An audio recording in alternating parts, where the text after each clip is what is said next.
আসসালামু আলাইকুম এভরিওয়ান, সবাইকে শুভ সকাল। আসলে একটা জিনিস দেখানোর জন্য আমি জাস্ট এই ভিডিওটা করা। জাস্ট দেখেন, আপনাদের সবাইকে আমি দেখাচ্ছি।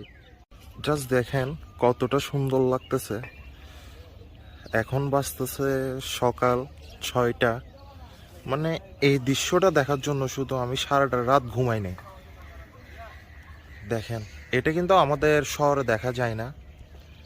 আসলে যাদের গ্রামের বাড়ি আছে, যারা গ্রামের বাড়িতে থাকেন, যারা গ্রামের বাড়িতে যান তারাই বুঝবেন যে এরকম সকাল সকাল এরকম একটা সুন্দর একটা দৃশ্য দেখা কতটা মজা লাগে, কতটা ভালো লাগে, কতটা শান্তি লাগে। জাস্ট দেখেন, ওয়াও, কত বেশি সুন্দর লাগতেছে। আসলে আমার এটা দেখার পর আমার এত বেশি ভালো লাগতেছে, তাই আপনাদেরকে